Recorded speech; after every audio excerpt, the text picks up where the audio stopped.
Good afternoon, everyone. I am very excited about this podcast. Of all the podcasts that I've done throughout my history on this media, there's none that I've been more excited about. I have today two men who I enormously, immensely admired, two men who are from different spheres in the Israeli-Palestine debate, and two men who have spent their at least many of the last years trying to find common ground and a path to peace between Israel and the Palestinian people. I'm going to begin by introducing Professor Mohammed Daoudi, a Palestinian educator and peace activist. Professor Dijon gained international recognition for his work in helping to raise Palestinian awareness concerning the Holocaust through a variety of media. He has also been active in forming relationships with Jewish and Christian religious leaders, peace activists, and others to spread the Wasatchia message of understanding. Wasatchia is the name of his NGO, and it means moderation. It comes from the Quran. It means tolerance, coexistence, and brotherhood. Professor Tajani is tackling the ideological roots of extremism through education and authentic religious awareness. And my other guest is Yossi Klein Halevi, a senior fellow at Shalom Hartman Institute in Jerusalem. Halevi's 2013 book, Like Dreamers, won the Jewish Book Council's Everett Book of the Year Awards. He's one of the most respected and revered scholars in Israel. His latest book, Letters to My Palestinian Neighbor, is a New York Times bestseller. He writes for leading op-ed pages in the U.S., including the New York Times, the Wall Street Journal, and is a former contributing editor to the New Republic. I just want to talk about his book, Letters to My Palestinian Neighbors.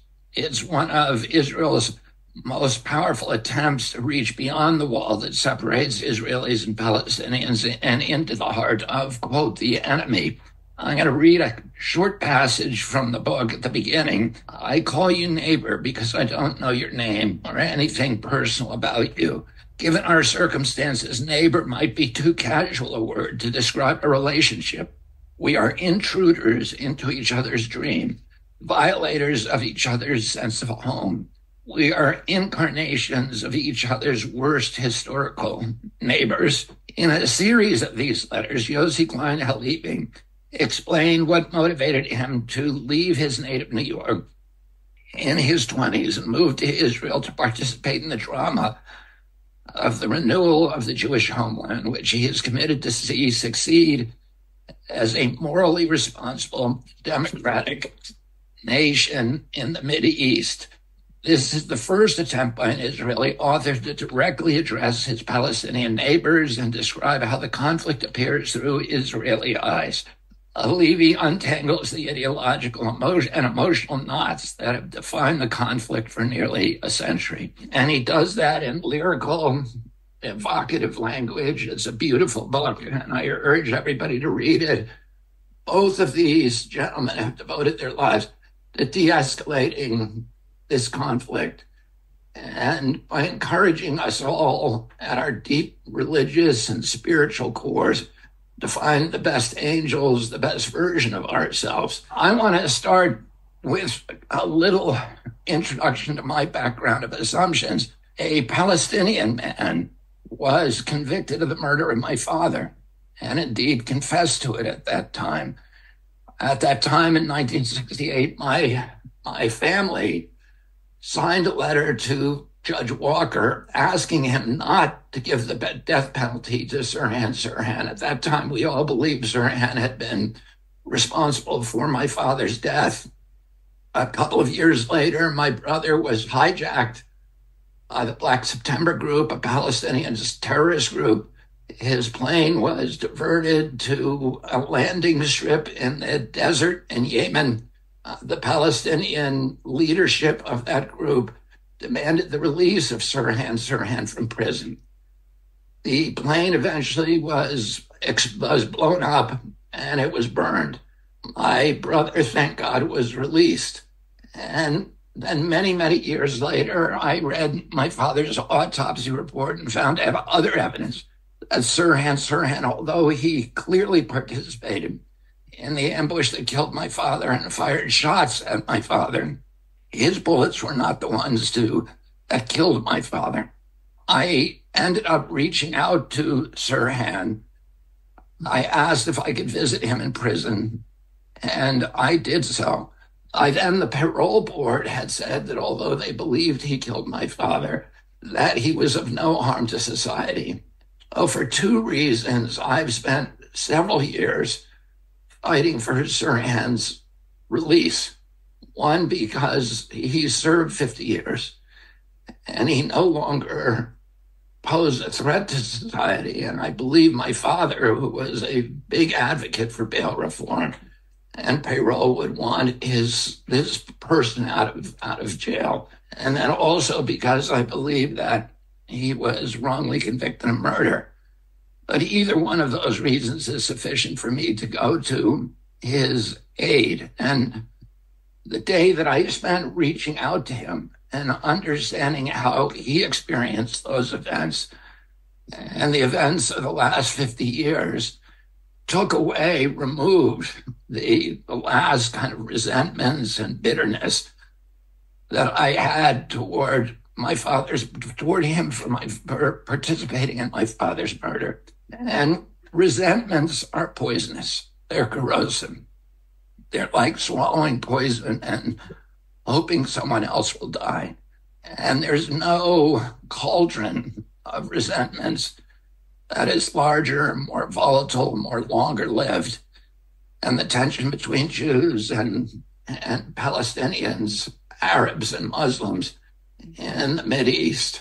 And I wanted to invite these two gentlemen here because I think all of us are watching what's happening with horror today in Gaza. And I want to begin, and we need to understand what is the path to peace. We know that the strategy of killing all of your enemies will never work. We know that violence begets violence, that zealotry begets zealotry, that the zealots on both sides feed on each other and narrow that center that we need to enlarge if we're going to actually have peace.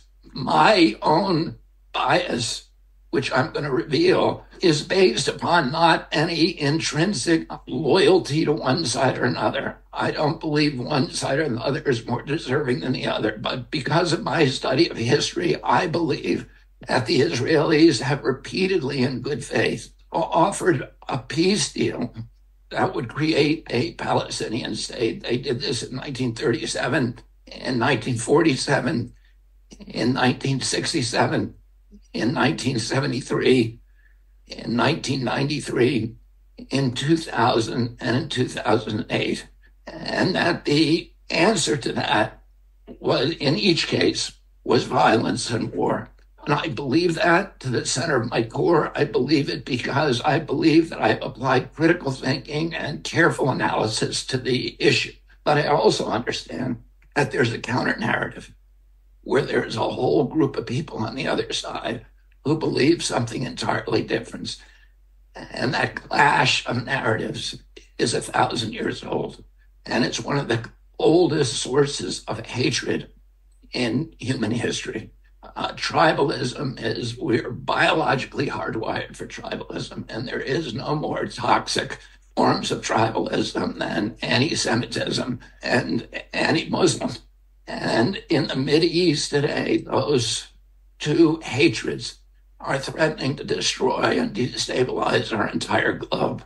And we need to all be thinking about how to make sacrifices of our own assumptions, how to put them aside and find a common ground with people that we've been taught to or we've learned to disbelieve or not like. So I want to start by opening the floor to Yossi Halevi, who I have spoken to before. Mohammed, I've never met you, and I don't believe that either of you have ever met each other in person. We have. We actually have. We live 10 minutes away from each other, and we've become friends over the last few years. So. Oh, Yossi, why don't you start?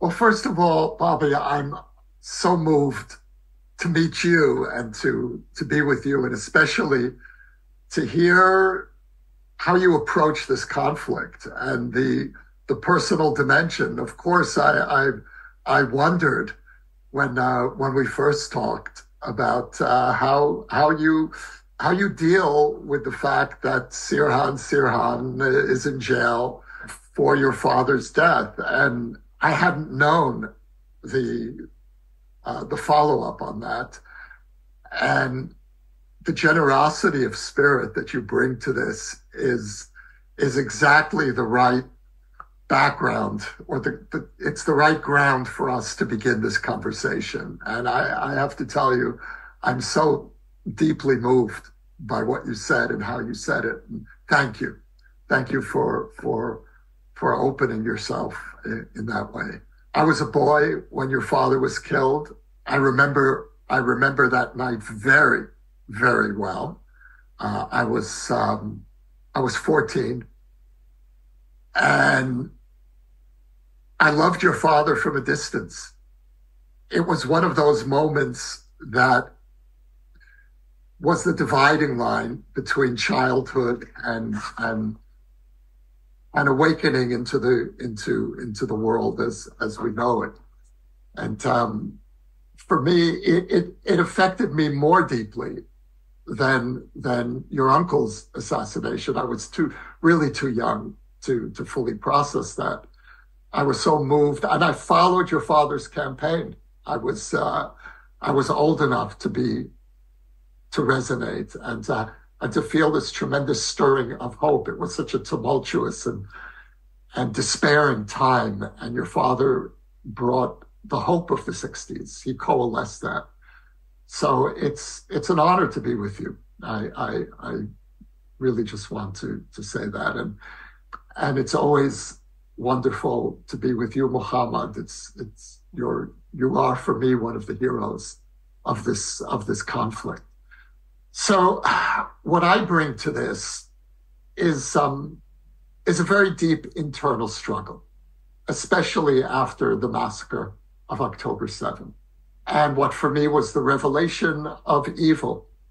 It was one of those moments in history where we saw a distillation of pure evil being expressed. Not just the mass murder of 1,200 people, but the way in which they were murdered, the intimate brutality of the slaughter. And this wasn't just in war, atrocities happen. But on October 7th, this was war by atrocity. The atrocities were the purpose. And the purpose was to frighten the Jews into believing that we have no future in this land. It was literal terror in the most precise meaning of the word. The intention was to terrorize us, to flee this land.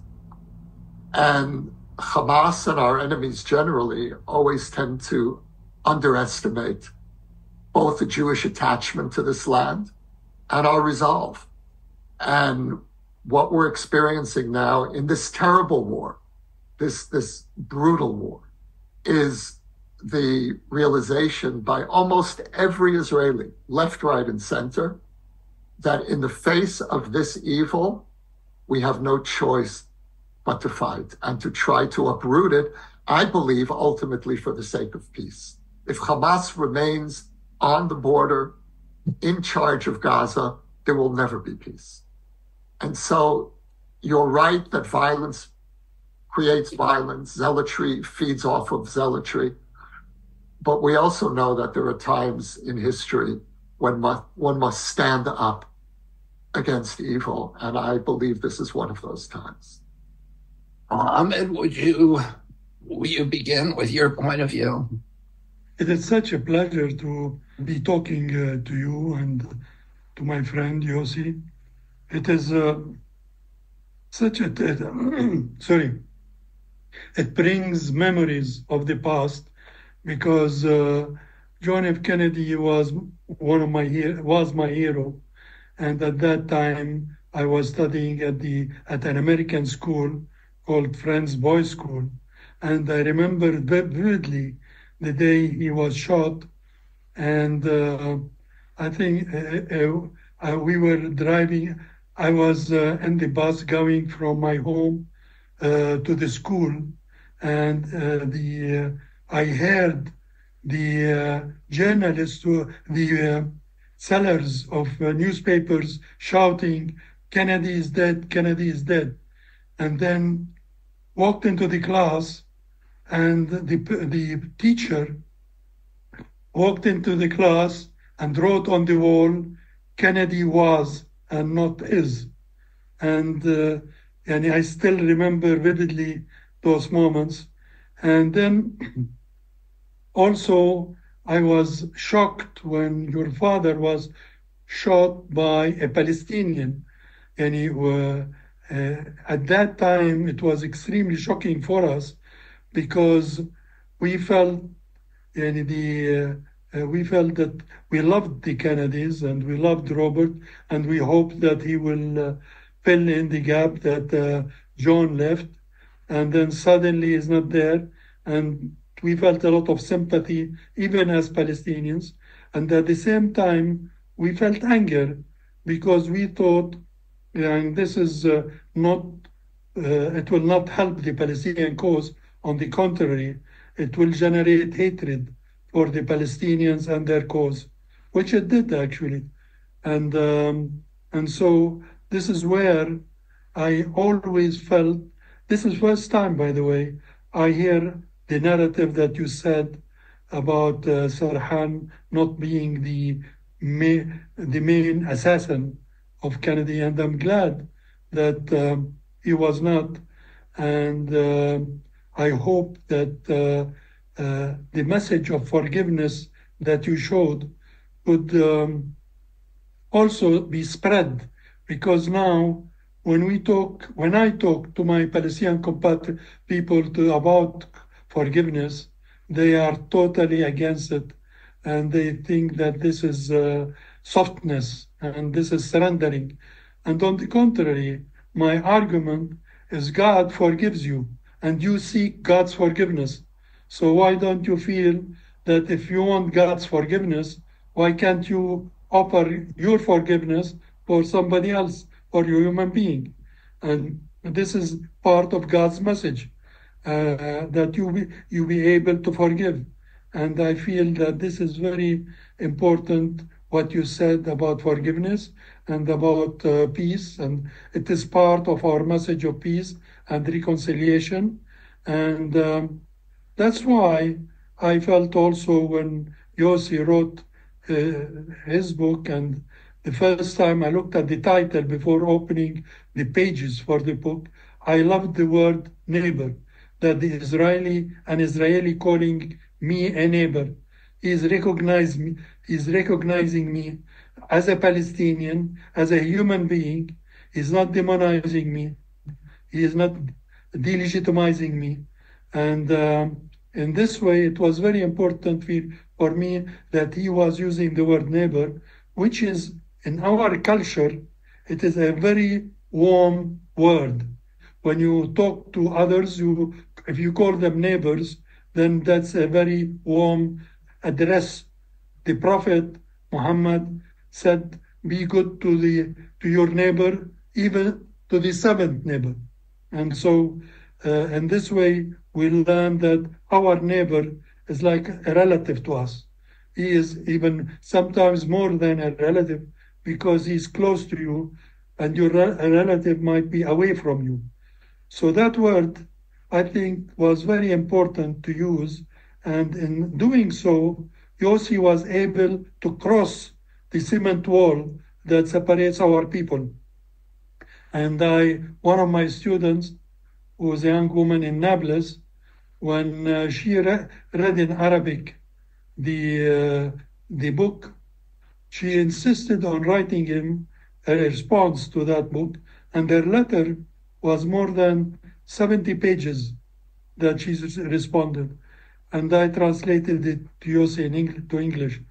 And even till now, she keeps telling me, will Yossi be responding to me? How did he feel about it, about my letter? What did he think about it? And so I think it is very important that when we want to build bridges, that and words can be important, what words we use. And I think that this effort by Yossi to jump over the wall that was built by people who do not want us really to have peace and want to actually, like Yossi said, they want to scare the other. And I will add from my side that we feel the same also against those in power who are, or those who are extremists, because as there are extremists on the Palestinian side, there are extremists on the Israeli side. And our struggle, the challenge is to empower moderation on both sides and empower the moderates, the moderate camp on both sides. And that's why we want to find joint values, joint ideas together, and make make religion to be part of the solution, not part of the problem, and to make also to build up bridges between people so that we can move on, and hopefully that we are planting now in the midst of this conflict, by this conversation, by this podcast, we are building seeds of peace. Hopefully that in the day after, those seeds of peace will blossom into flowers and make people actually see each other not as enemies, not as animals or as devils, but rather as human beings. And in this way, to cross over and see the human being in the other and let the good in the other come out, so that we can move from being heart of stone to heart of flesh. And in this way, we are able to love each other and to build a future for our children, where our children can live in peace. Rather now, we are living in this violent war, and before it and after it. And that's why we are hoping that our children, instead of leaving them the heritage of conflict, to leave them the heritage of peace. Yes, these days are very hard, but we will not allow the extremists to win. Because if we are traumatized, if we feel sad, if we feel hatred, enmity, then the enemy has won. And the enemy is the extremist. And so that's where we want to cross this barrier and be able to move on to finding peace among our people. I want to make one comment on one of your historical observations about how the impact of my uncle's death affected people in your community. It's very well known to people that my family has a strong relationship with Israel. My uncle, John Kennedy, was there in 1931. My father was in Israel during the war in 1948, covering it for the Boston newspapers. During the Eisenhower administration, relationships with Israel cooled. You know, it was Truman who was a Democrat who was the first to recognize Israel. But during the Kennedy administration, our relationship warmed enormously. And then my father, my uncle, were the architects of the exodus of Soviet Jewry from the Soviet Union, where they were being oppressed and abused, to the United States and to Israel. And our families had a long, long relationship. But we had the same kind of relationship with the Arab world. And that began, my uncle was on the African subcommittee in the United States Senate. My uncle John Kennedy, when he was a senator, he made a famous speech in 1956 about Algeria specifically, but about all of the Arab countries, saying that, demanding that they be given their sovereignty and that the colonial powers leave Arabia to its own devices and to assist in every way possible in in making the Arabs the sovereigns of their own lands and not of colonial powers. And that speech earned him enmity within the Democratic Party. He was openly condemned by Adlai Stevenson, who ran for president that year, by the Democratic left, by the Republicans, by Rockefeller, Goldwater, Richard Nixon. They all said, you can't talk about the colonial powers, that those are European bulwarks against the Soviet Union.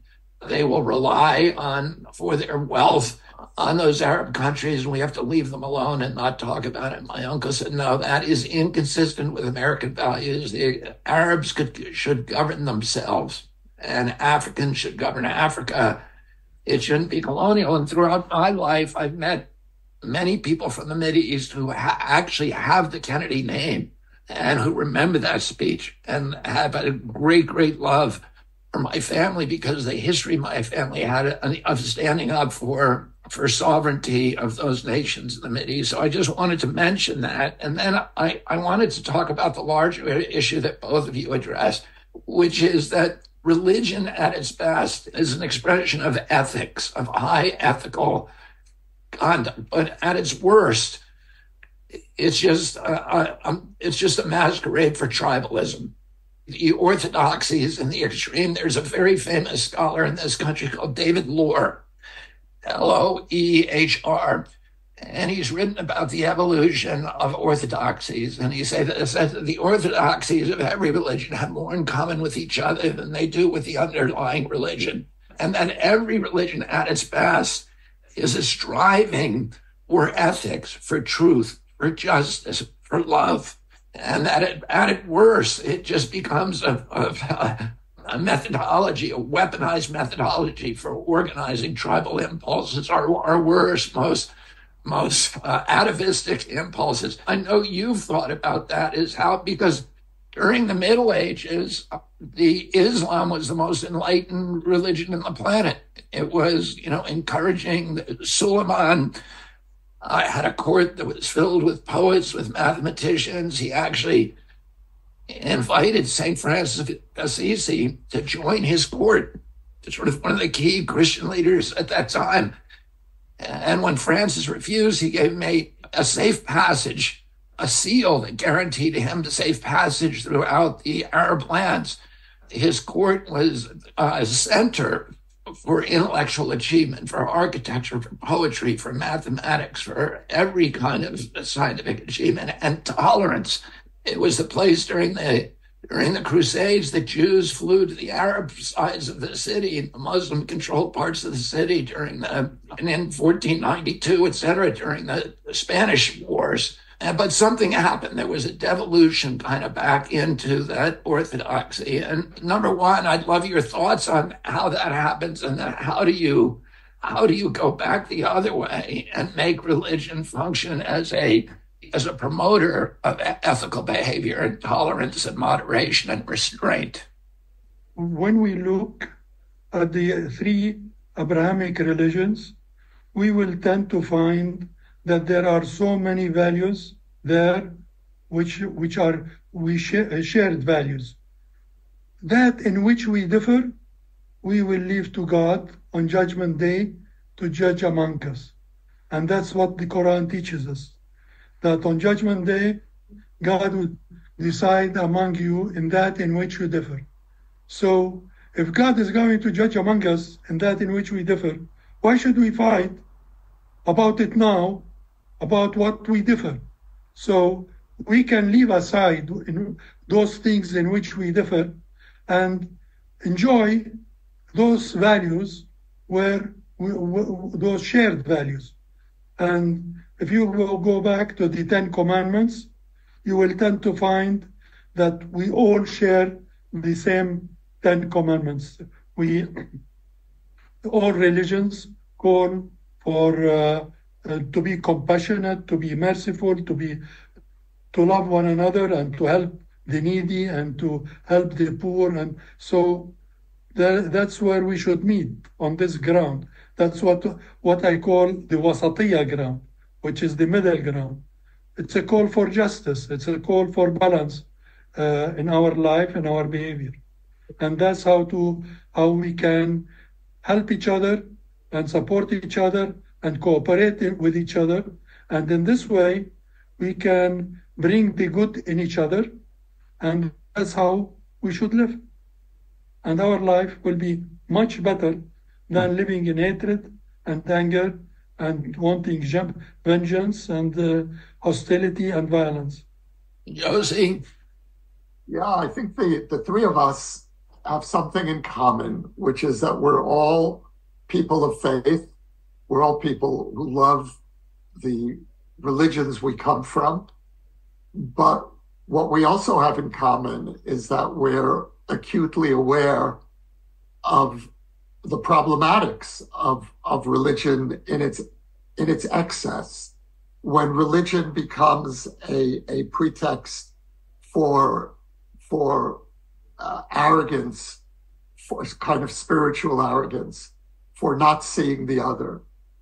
And we live in a remarkable moment in history when really for the first time we have the opportunity to know each other's faiths, to first of all, in just the most mundane way, all of our sacred texts, the writings of our various mystical traditions are all available in translation. And this is something that's new in history, where you don't have to convert to another faith to experience something of its inner beauty.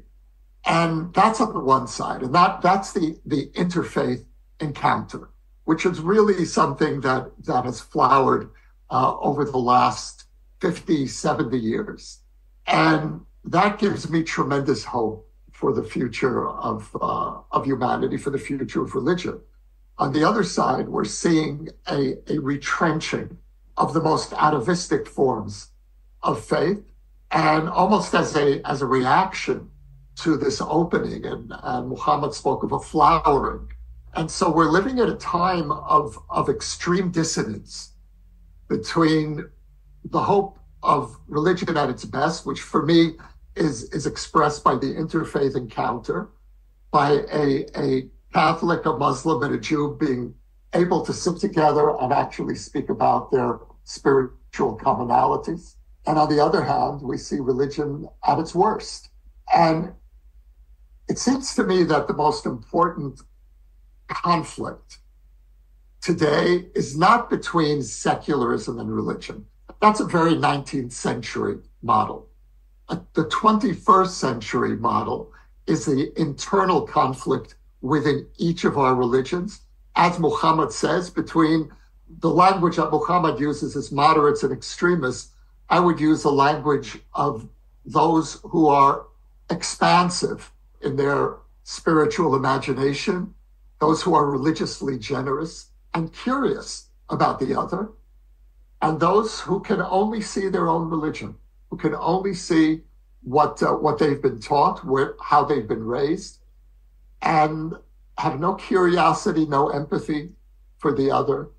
And that, to my mind, is really the negation of monotheism, which is oneness. The essence of monotheism is the one God. And what does it mean to believe in oneness?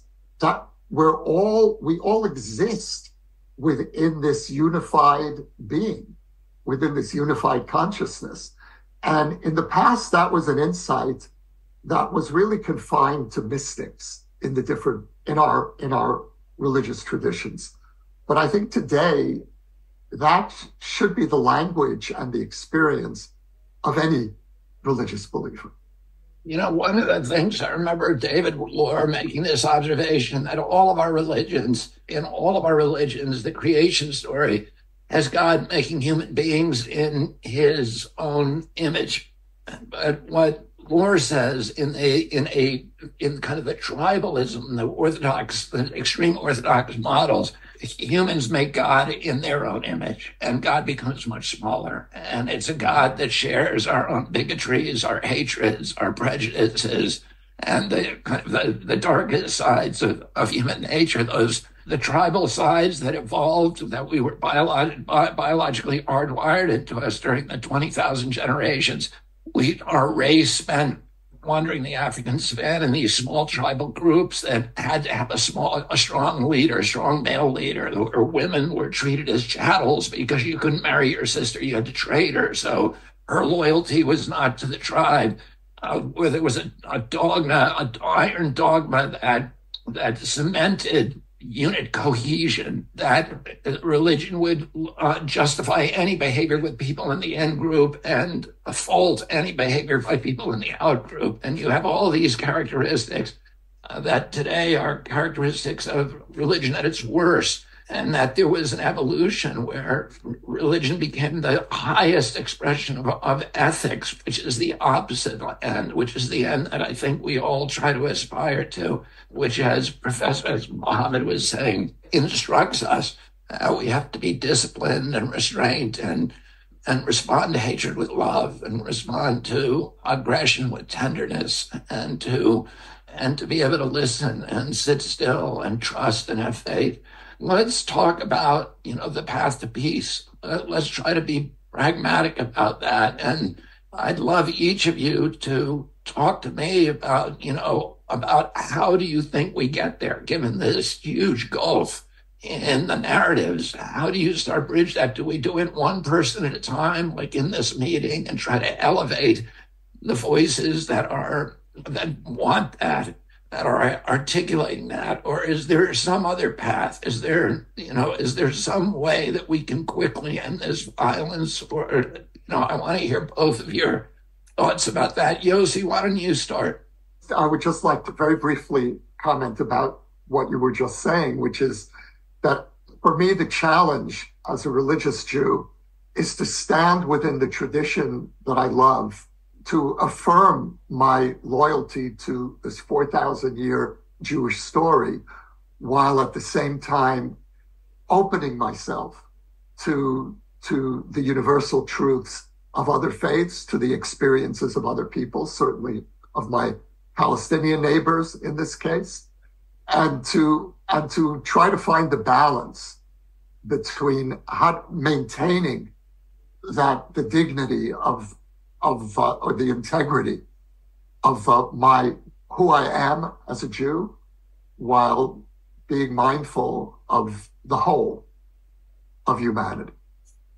In terms of the Palestinian-Israeli tragedy, what attracted me to Mohammed, and really what's been the basis of our friendship, was a shared vision of how to resolve this conflict. That ultimately this is a conflict about legitimacy, indigenousness, the right of two peoples in a very small land to be at home, and that these are two peoples who belong in this land. And we need to stop trying to deny the right of the other to sovereignty, to their place in this land. And those around the world who try to deny the rights of one or the other of these two peoples are not doing us any favors. What we need is an affirmation of that this is a conflict between two peoples, both of whom are right in their identity, both of whom are right to assert that they belong in this land. Now, my understanding of why this conflict is so intractable is because both peoples between the river and the sea, the Jordan River and the Mediterranean, believe that the totality of this land belongs to them. And in principle, I believe that all of this land is the historic land of Israel. But I'm keenly aware of the fact that my Palestinian neighbor believes that all of this land between the river and the sea is also Palestine. And so the tragedy is that this intimate geography holds two conflicting conceptual lands. These are two lands that actually are one land. And so the only way to honor the two maximalist claims of both peoples is to start off by saying, yes, all of this is the land of Israel, and all of this is the land of Palestine. That's the tragedy, and that's the challenge. And so we have one of two possibilities. If all of the land belongs to me and all of the land belongs to you, we can continue fighting for another 100 years, and one side or the other may completely vanquish the other. Or we can go back to the only solution that was ever on the table. And you mentioned going back to 1937. That was the first time that the partition of the land was put on the agenda. And I see no alternative. Now, 2 states in this little land is not a good solution. The geography is too intimate. We're on top of each other. But the alternative to that is one dysfunctional entity in which we will be condemned to permanent civil war. It will be worse than Yugoslavia. It will resemble Iraq or Syria or Lebanon, countries that tore themselves apart. And so even though I think 2 states is a terrible solution, the worst option is to continue this way. And that's going to lead us to the abyss. So in the end, Mohammed and I came together with coming to this really, I think, from very similar places of realizing that the other side has a case. And we both have histories. This is also something that attracted us to each other. We both have histories in our youth of being extreme, being extremists, being militants. And in our older age of coming to realize that life is more complicated. And I can't live only within my own reality, as if what happens to my neighbor is of no interest to me. If my neighbor is living in misery, I will live in misery. And the opposite is true as well. Mohammed? Let me tell the story that I like to tell to my students always when there is a conflict between them, or they disagree with me, or they disagree with one another. And this is exactly the case in my relation with Yossi, in which we disagree on things, but yet he is right and I'm right, because I love this story about the rabbi where 2 Jews came to him and they had a conflict between them. And the first said his side of the story, and the rabbi said, "You are right." And the second said this side of the story, and the rabbi told them, "You are right." And after they left, the rabbi's wife looks at him and asks, "But Rabbi, how can they both be right?" And to her, he says wisely, "You are also right." So basically, I disagree with Yossi regarding the 2-state solution, yet I think that he is right. It is a terrible solution, but also I'm right that I would love that solution because it's the only thing on the table for us to move on. And in this way, and for instance, I believe that the Jewish people want a state that they call a Jewish state. That's their aspiration. The Palestinians want a state in which they will give them their identity, which is Palestine. And so 2 states for each, a state for each, recognized by one another, to me, will bring trust between both people. Eventually, when there is trust, maybe it will eventually lead to a confederacy between those 2 states or a 1-state solution. But in the beginning, I believe the first stage, recognition of the state of Palestine, is important because it's a fulfillment of the UN Resolution 1947. I also differ with Yossi regarding how we look at religion. I agree with him totally that in this age, it is the difference within the religion itself, because I, as promoter of the Wasatiyah, I'm calling for that Islam came to complement other religion, while there are extremists within Islam that say that Islam came to replace other religions. If you are a Christian, if you are a Jew, will not be allowed to enter heaven if you are not a Muslim. And so you have to change your religion to become a Muslim in order to enter heaven. And I totally disagree with this analysis within the Islamic extremists. That's why I like simplicity. That's why I use moderates against extremists. And in the explanation, even within Islam, for instance, they take the Quran and they take verses within the Quran. They cannot change the verses, so they change the interpretation of the verse. So the extremists will explain or interpret when the Quran says religion to God is Islam, they say, look, it says religion to God is Islam, then God is against Christianity and Judaism. And Christians and Jews should become Muslims in order to enter heaven or to please God.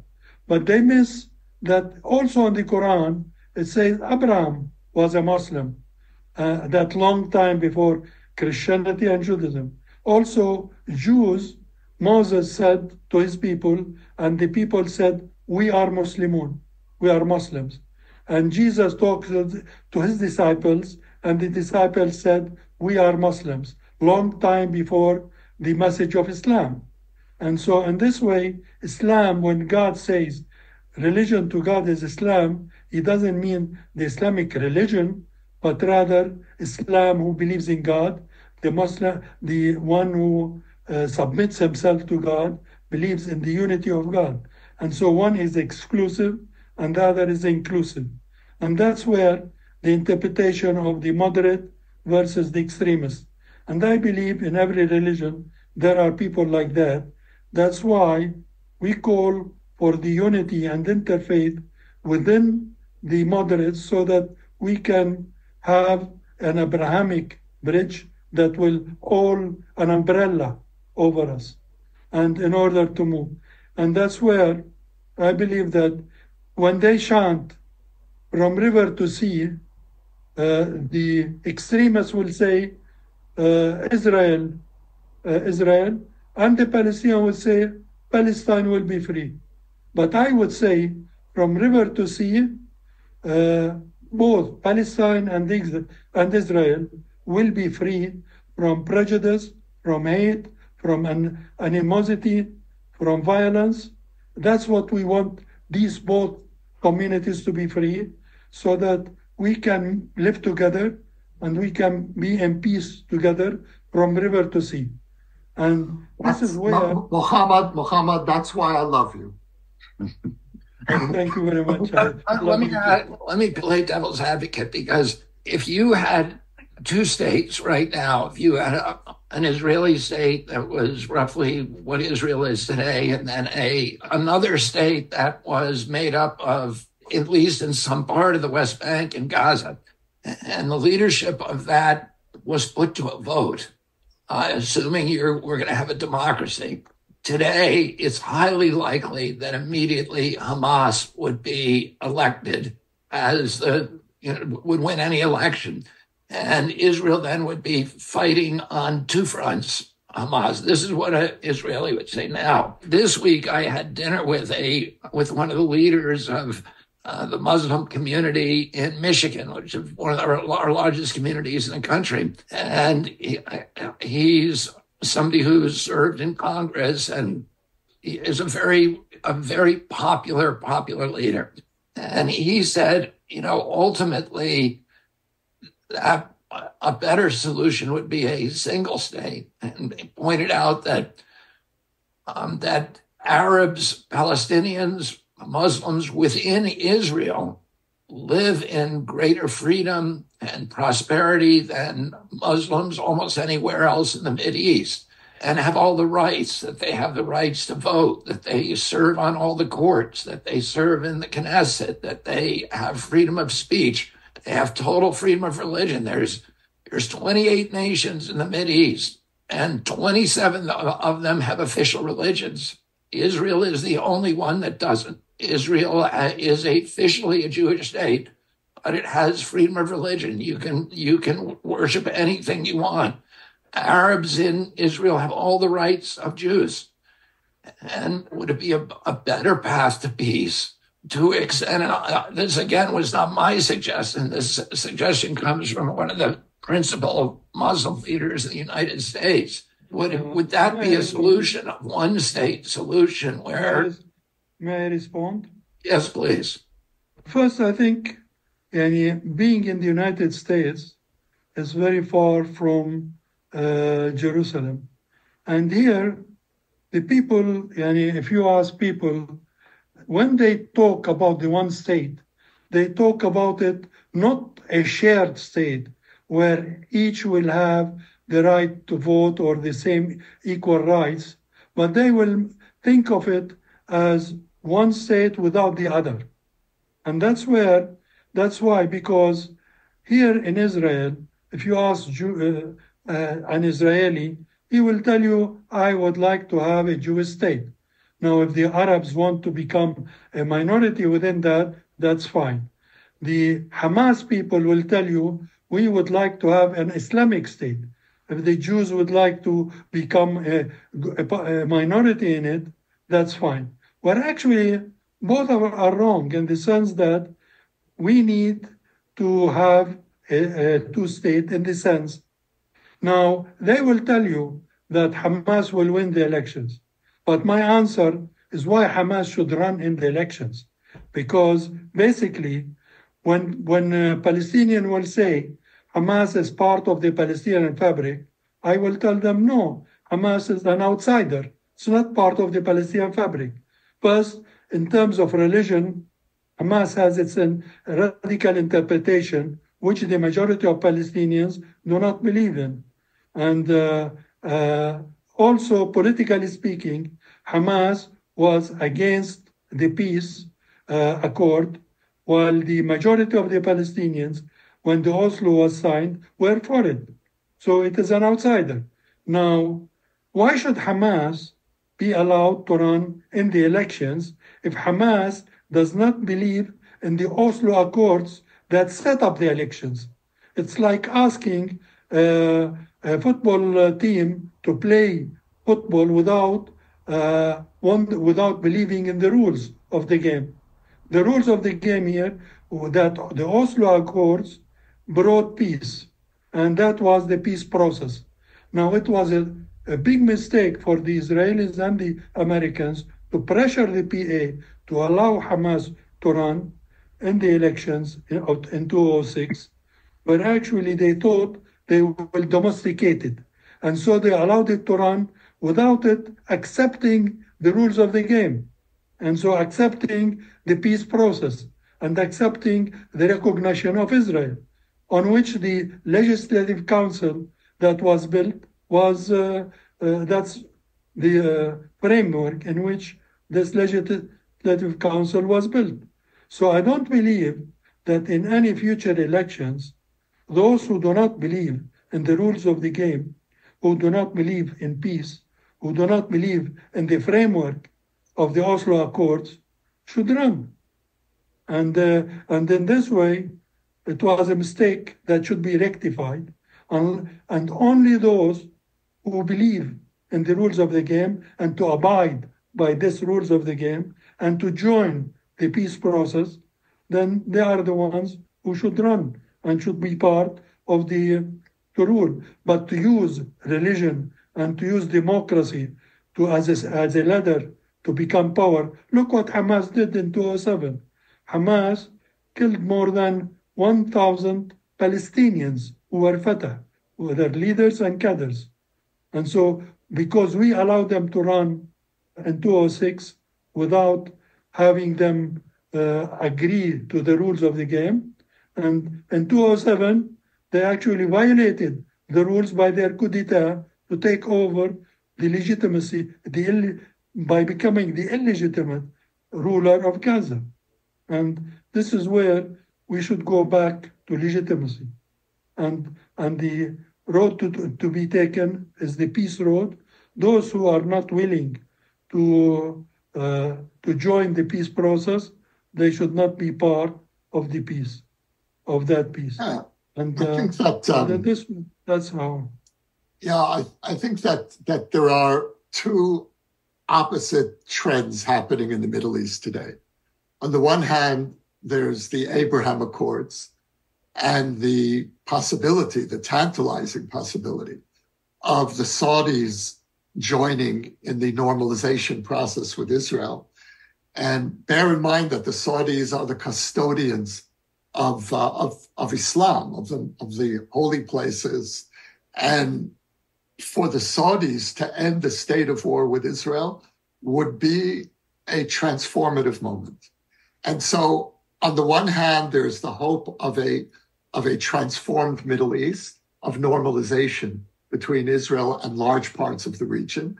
And on the other hand, there's the model of October 7th and the war in Gaza, which represents the unraveling of the Middle East. And these are the two poles that we're navigating. And in order to move toward a more normal Middle East, we need to be realistic about what we're facing and what the chances are. And so I believe with Mohammed that we need a two-state solution, but I see that as a vision that we need to be practically working toward, but it's going to be a long-term process, especially after October 7th, and for the reason that you brought up before, Bobby, which is that what October 7th said to Israelis was that we can't trust the Palestinian national movement at this moment. And if we were to withdraw from the West Bank, chances are that Hamas would fill the vacuum.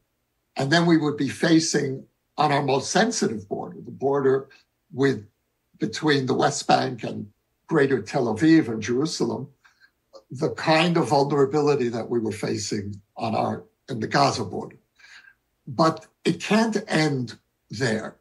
We need practical ways of shifting the momentum away from a one state, which is where we're heading now. We're heading to more and more settlement building, a sense of hopelessness. And we need to be slowly shifting, and I emphasize slowly and gradually, but with determination to be shifting toward a regional solution, bringing in Israel's Arab partners. And the very fact that Israel now has Arab partners is unprecedented. And so we need to be using that as a basis for moving forward. One of the big problems that I think everybody is worried about is how do you break this cycle? You have Hamas and the Palestinian Authority where the leadership is essentially uses anti-Semitism and uses the indoctrination of a new generation of children in violence and hatred to cement their own authority and the riches that then pour into them from this cycle of violence. They're all billionaires.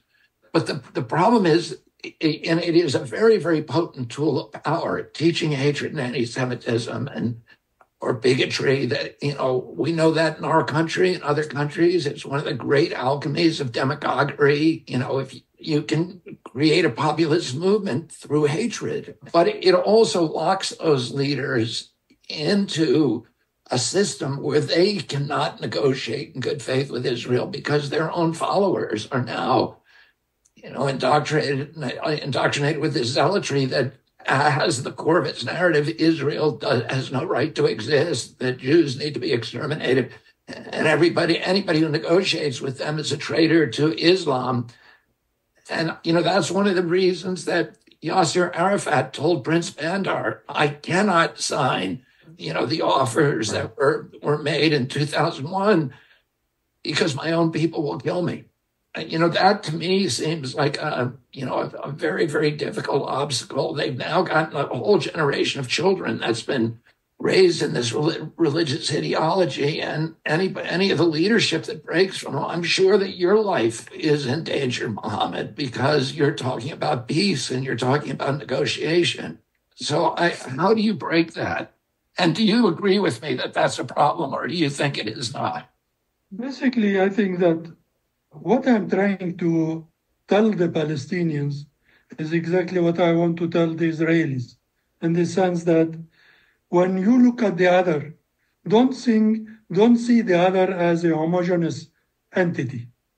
And so here, Palestinians look at Israel. I didn't hear Israel that. You said don't look at the others as one homogeneous entity. Yes. There are variations. For instance, when Palestinians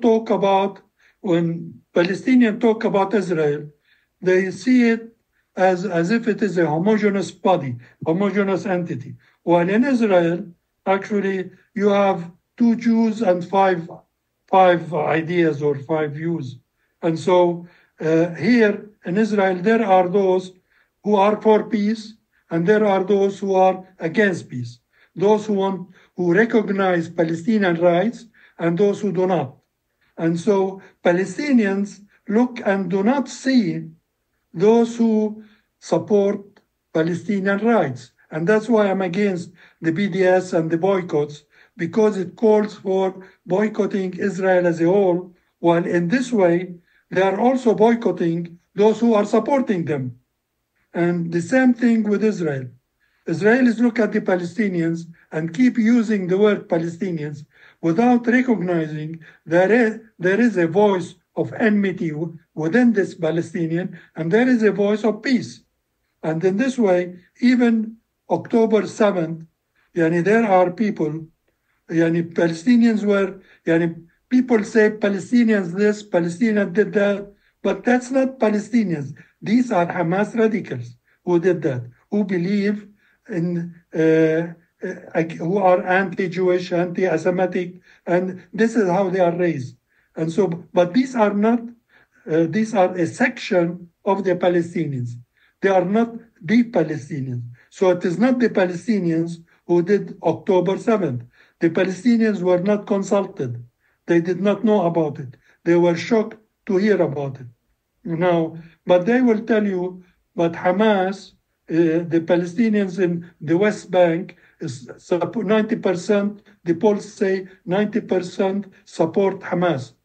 But they don't see that they are not supporting what happened on October 7th, but they are sympathetic with what is happening in Gaza in the post-October 7th, in the sense of all the destruction that took place, 30,000 people killed, all the demolition, the children, and all that. So when the Palestinians are talking, they are not talking about October 7th, but rather the post-October 7th or pre-October 7th, but not October 7th. And in this way, in that way, when we describe things, I think that we should not use the general term Palestinians to describe what is happening in the West Bank, in Gaza, but they understand that within the Palestinians, as well as within the Israeli community, there are those who are for the big dream, which is river to sea, without the other. And there are those who are for the small hope, which is sharing the land and wanting to live with the other and believing in the true sense of the Quran, where actually God sent the 3 religions, whether it's Judaism, Christianity, and Islam. They are all sent by God, messengers of God, and the books of God, holy books of God. And this way, I believe that this is what we need to understand. We need to differentiate within the community between the total use of the generalization and to talk about those who are for peace and those who are against peace, whether on Israel or in Palestine. Mohammed and I, we differ perhaps in our temperaments, more than we do in our ideology. Mohammed is really a more optimistic person than I am, certainly about the conflict.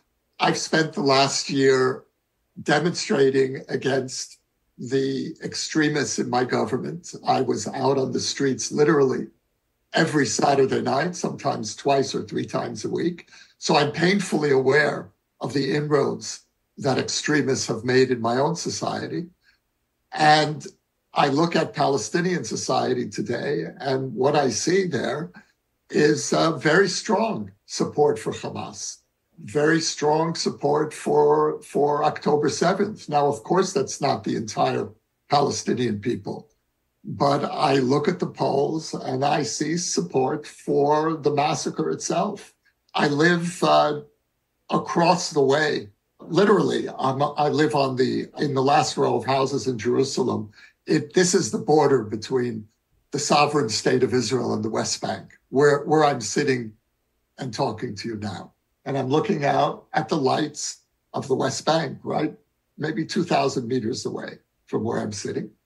The night of October 7th, the skies were lit with fireworks. There were celebrations. And I can't pretend that that's not the reality.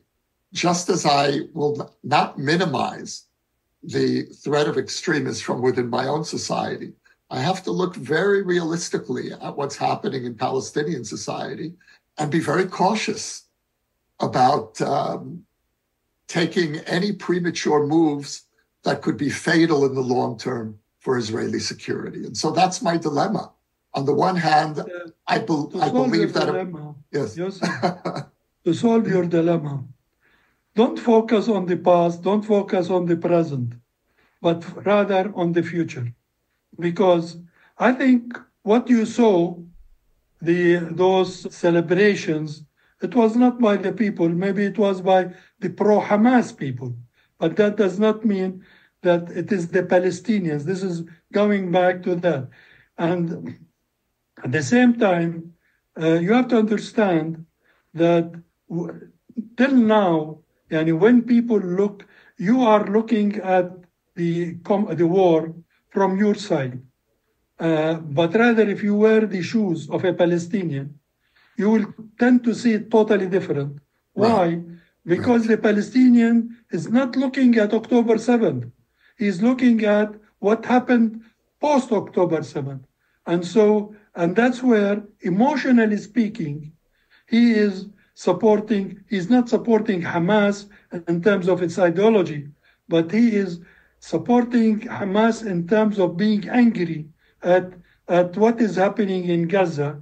And as a result, if supporting Hamas will displease the Israelis, let me support Hamas to displease the Israelis because of what they did in Gaza. And so it is an emotional state, but rather not a rational state. And so you and I agree is to look to the future. Yeah, and exactly. You are my partner for the future. Definitely, and you are my partner for the future, and I enjoy that this dialogue between us, because it's not a monologue. It is not that you have your side, I have my side. No, you are right in the way you think, I'm right in the way I think, basically because we are looking at things from different angles. And I would like to see, I try myself to see things from your angle, and this makes me outsider within my community. But I don't mind that, because I feel I do not want to walk with the crowd when I know that the crowd is walking in the wrong direction. And even if that affects my security, even if that makes me an outsider and makes me the target of people saying, you are king of normalization. And my response, yes, I thank you for that, for crowning me king of normalization. But normalization to end occupation and to build peace is good. I'm not in normalization in order to empower occupation or to beautify the occupation. And there is a difference between both. And that's where I believe that we need to move on. We don't, the purpose of what happened on October 7th was to widen the gap, like you said, Yossi, to widen the gap between our two people. Now, if we make that wide gap remain wide, as the extremists want, then they win. We should not let them win.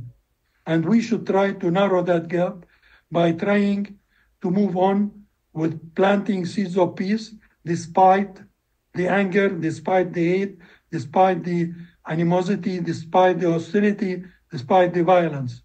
And in this way, in the day after, there will be peace. But if we don't do that, then the day after, there will be another October 7th, and another Gaza demolition, and now it is Gaza, tomorrow it's the West Bank. And now it is October 7th, tomorrow it is October 10, whatever.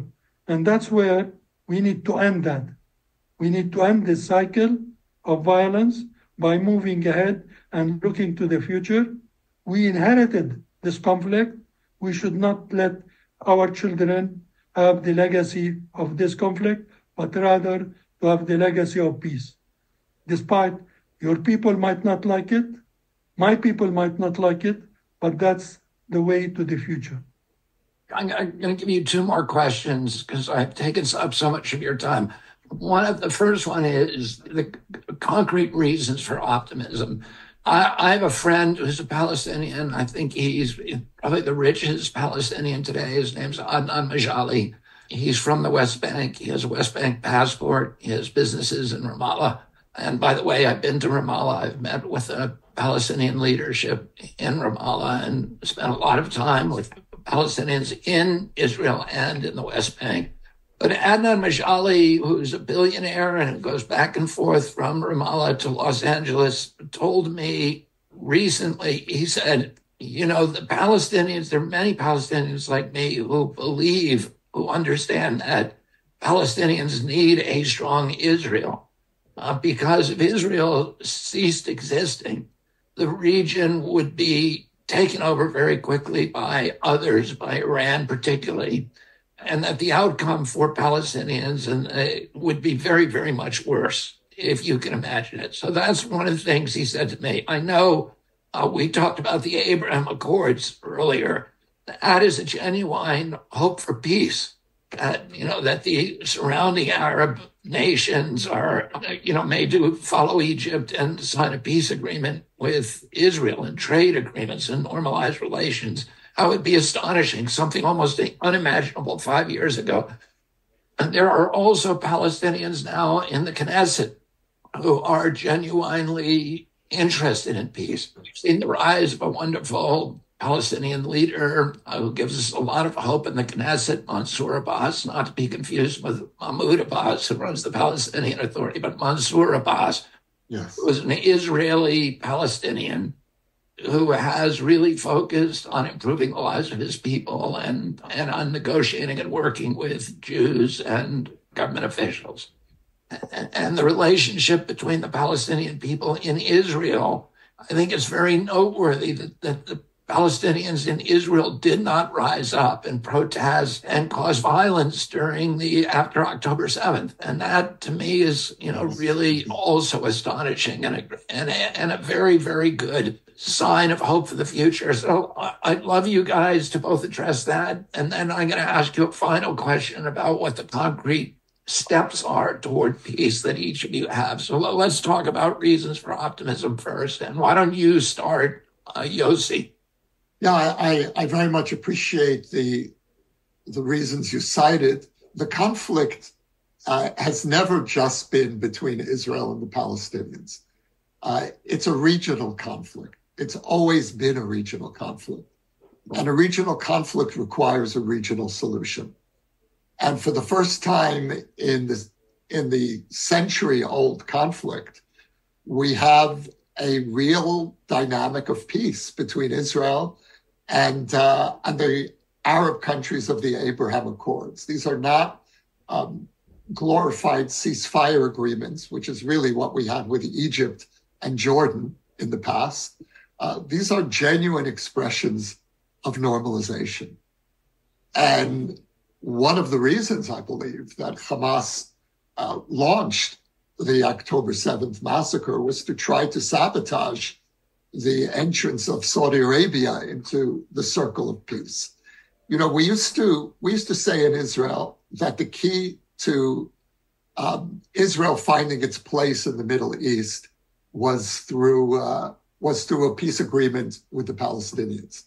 And I think that we really got that backwards, because both peoples will require an envelope of support in order to move forward. In the past, we thought that support would come from the international community. I believe it must be the region itself that deals with its own problems. And so Israel, together with its new Arab allies, finding allies in Palestinian society, moving toward ways of leading us gradually out of this model of occupation and enmity and despair to a possibility long-term for a two-state solution. That's the vision. And I don't think that, even though it seems in one way so utopian today to speak about peace, I believe that the counter trends in the region really will point us in a different direction. The last thing I'll say here is the role of Iran, which you raised. Iran's goal is to dominate the Middle East, and Israel is the only force capable of stopping Iranian expansionism. Iran controls effectively four Arab countries today: Iraq, Lebanon, to some extent, Syria, Yemen.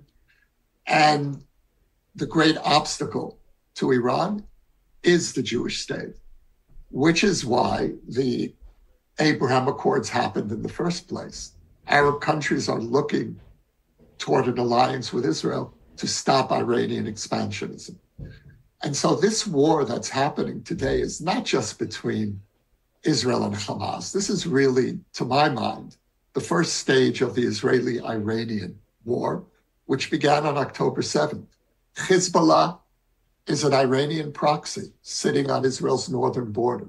We're facing Syria. We're facing Yemen.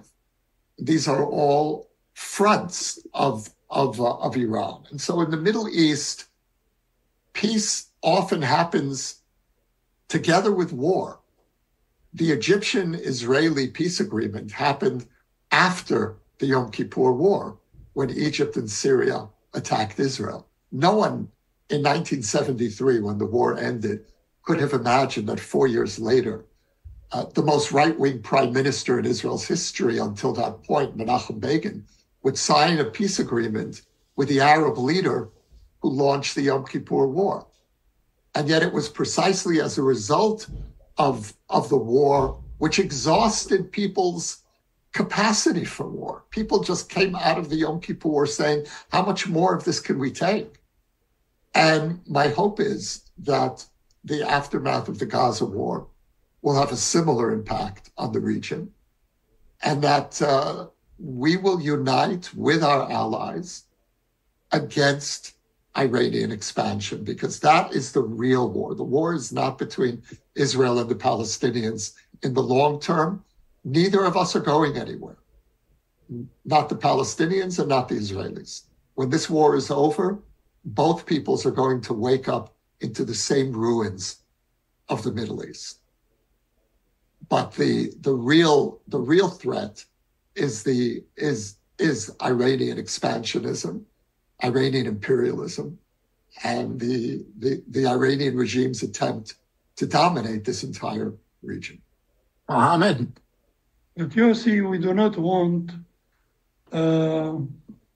to have the Iranian imperialism defeated, and then we have an Israeli imperialism. This is part of the problem, because I agree with you that we do not want Iran to have the hegemony within the Middle East. But at the same time, we do not want Israel also to have the hegemony in the Middle East. We do not want imperialism, full stop. And the problem is the way we can judge that is how we can deal with what is happening. And so is Israel dealing with issues softly, by peace, by diplomacy, or is Israel dealing with things militarily and by crushing the other? So basically that's where our stand. Now, you are talking about the Abrahamic Accord, which is government to government so far. And then the problem is when the people look at what is happening in Gaza and the insistence of the Israeli government to use force rather than diplomacy. We don't want Hamas to be ruling Gaza. And at the same time, we do not want all this destruction that's happening in Gaza. And so in order for Israel really to have a place and to be a light in the region, it has to include within it, people will judge Israel in how Israel will deal with its minorities, with the Palestinian in particular, as a people and as a nation in this sense. And this is where the Abrahamic Accords, I believe, fail in not including the Palestinians. Because yes, there are Palestinians against the Abrahamic Accord, but there are Palestinians also for the Abrahamic Accord. So instead of excluding the Palestinians from the Abrahamic Accord, there should be an inclusion of the Palestinian within the Abrahamic Accord so that it will become, instead of government to government, to become people to people. And the only way it will become people to people is for Israel to act justly to the Palestinian people. And in this way, the people of the Arab world, in the Arab world and in the Muslim world, when they see that, it will make a lot of difference. Yani for instance, I'll give you an example. Look at Ramadan now. Ramadan is coming. Now, those extremists in power, will they want to exclude Muslims from going to pray at Al-Aqsa, at Al-Haram Sharif, or will they allow Muslims to do that? So this is how Israel will be judged accordingly. And in this way, that's where we need to understand, we want the soft face of Israel. We will support a powerful Israel and a strong Israel. But if that strong Israel is against us, and in order that they will crush us, we will not support that, definitely. And that's where we need to be to see the soft face of Israel, the good face of Israel, which is actually part of the Jewish values. These are Jewish values. When I see something, and a Jew is doing something good to me, like today, I was at a Jewish hospital where I was having exams for my eye, and I see that, and I feel that's the face I want to see. I don't want to see the face that crushes me or destroys me, and then I'm supposed to be in peace with them. And this is where, and I believe the majority of Jews are religious, and they believe in compassion, in mercy, and forgiveness, and the minority does not. The same thing with us. Within Islam, people look at the minority within Islam and they think this is the majority of Islam. That's not. Islam is a face of mercy, of compassion, of love. And so if you see extremists, that does not mean to generalize for the whole. And that's my hope. I would like to look at the other and see the good face of the other. soft face of the other. Yossi, I'll give you a chance to reply, but I would say one thing. If you're saying that the Abraham Accord should not go forward without Palestinian participation, but what if you can't find a Palestinian a genuine leader willing to participate? You could have made the same argument for the Camp David Accords in 1978. The Palestinians rejected it, and we would have gone 35 years without peace between Egypt and Jordan if we had waited for Palestinian leadership to emerge. And I believe that when I meet face to face with Palestinians, they're some of the most generous, kind-hearted people in the world with the same vision for that I find in Israel, the same vision that you've articulated today. But I think that the leadership, and particularly Hamas and the PA, are locked in systems that are corrupt and that thrive off the violence that makes it very difficult for their leadership then to go and make a compromise. I think it's a trap that they've made that has been created by those leaders who are now trapped in that system. And that I think is a challenge of how do you get somebody to actually sit down at the table? And Yossi, why don't you get a chance to reply? And then I'll ask you both, because we're winding down, to talk about what the concrete steps are, that we need to be taking to bring people together. We have deeply religious people from 3 religions on this Zoom call. How do we make that happen across the board in the Mideast, where people can sit down and talk with each other without hating and violence? Go ahead, Yossi. I think that Israel's dilemma is that we're not facing a people, we're facing a dictatorial regime that doesn't give place for the expression of its people. And in Israel, with all of our imperfections and all the rising extremism that we're dealing with, there's an open conflict in the society, which I have been very much a part of. Together with I want to add, too, that I also am with you on that and opposing the Netanyahu regime and the judicial reforms. And, so how do we'll go ahead on you. But so my point about that is that in Israeli society, you can measure who is for peace, who you can deal with, who are the extremists. When I'm dealing with Palestinian society, I'm not dealing with the society. There is no free media. I don't know who do I talk to. I wrote my book in part because I wanted to find Palestinian partners. And I did. That's how I found Mohammed. He responded to my book. He wrote me a letter back. I wrote a letter to an anonymous Palestinian neighbor. He read the book and then wrote me a letter, and now my Palestinian neighbor wasn't anonymous anymore. But when I'm facing Palestinian society, I have that blockage of a dictatorship regime. How do you get past that? I've been involved with people-to-people efforts for the last 20, 25 years. And over again, we come up against that obstacle of people who are afraid to speak out publicly. Muhammad is a very rare and courageous person.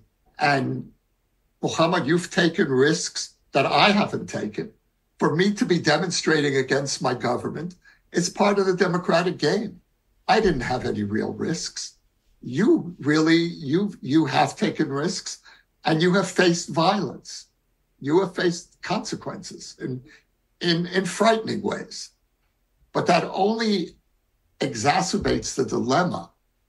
And so when you say that Israel needs to present a soft face, I agree with you. Israel needs to present a soft face, but it also needs to maintain its hard face with those who want to destroy us. And for the history of this conflict, we have faced, for the most part, a region that did not want us here, that did not see our legitimacy, that didn't recognize our indigenousness. And I've been desperate for voices like yours on the Palestinian side. And I've committed myself to looking for those voices and standing with you, even when we disagree, especially when we disagree, and to model what a respectful relationship of overlapping, entwining agreements and disagreements looks like. And in the end, what's really important for me is our friendship and our refusal to give in to despair and our shared vision that each of our peoples deserves its place, its legitimate place. We need to stop trying to deny the other people's right to exist in this land. How to do that? You know, you ask, Bobby, how do we turn this into a practical vision? I'll give you an answer that may be dissatisfying emotionally, but I don't know what other answer to give. And that is that each of us in the place where we are needs to do what we can. And so, for example, I'm not a politician. I'm not a leader. I'm only a writer.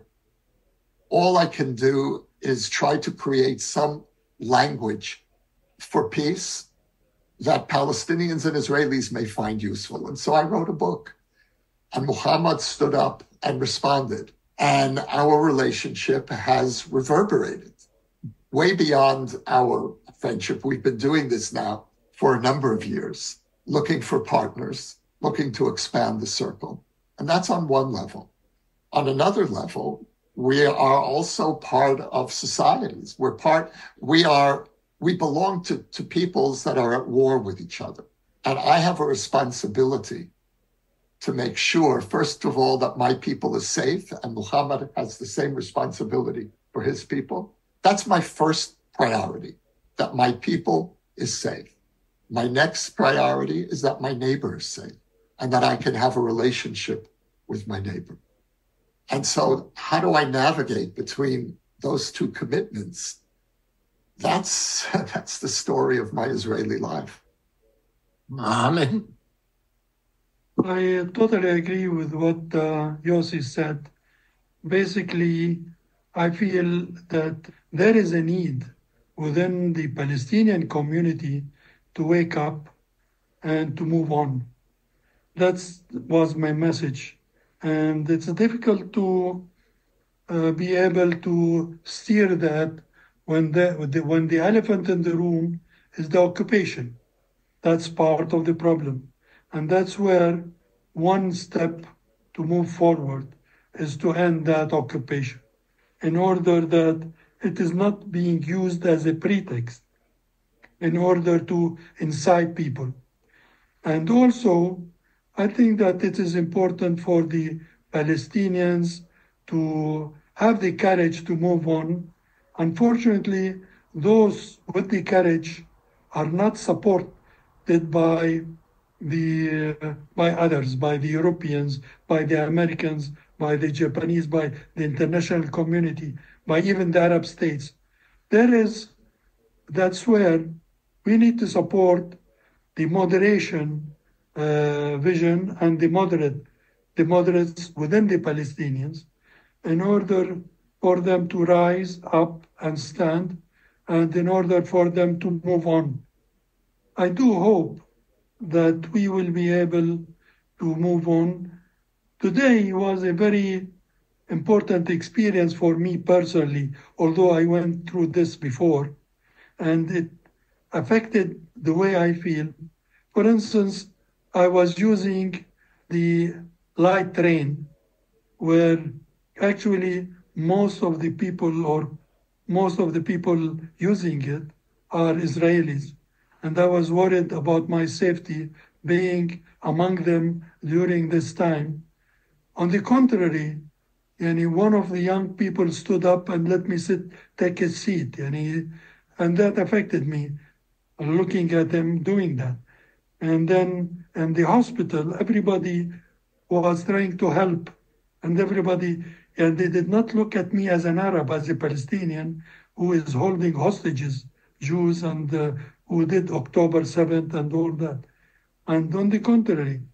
And so I cannot reward that feeling with feeling of animosity or anger or hostility. And that's where I believe the good in the other will bring out the good in me. And in this way, we can be able to move on, whether it is one state or two states or 10 states. The important thing is that the solution, that we seek a solution and we reach a solution. I think Mohammed, you're touching on a very important and underused resource for peace, which is the practical experience of coexistence that Jews and Arabs have within the state of Israel and within Jerusalem. The fact that hundreds of thousands of Palestinians and Israelis mingle in Jerusalem every day. We ride the same light rail trains. We use the same hospitals. We share the same parks. Now, I'm not pretending that this is an idyllic situation, but in my building, for example, half the families are Palestinian citizens of Israel. Half the families are Jewish citizens of Israel. And we're coexisting in this. We live together as in the same building. We're neighbors. And I'm sure there are tensions under the surface, especially in these last few months. But we greet each other civilly. We smile at each other's children. It's life. And so when we speak about peace, there's the abstract and there's the concrete. And Arab citizens of Israel and Jewish citizens of Israel have lived together for the last 75 years in one society. Not always happily, but on the whole, we've learned what I would call the habits of civility. And that same pattern of interaction is played out every day in Jerusalem, between East and West Jerusalem. It's not to minimize the tensions that are there. And those tensions flare up, especially around the Temple Mount, the Al-Aqsa, when sometimes there are riots there, and then there's an Israeli crackdown. And so we are living on a volcano in Jerusalem, but we are living on this volcano.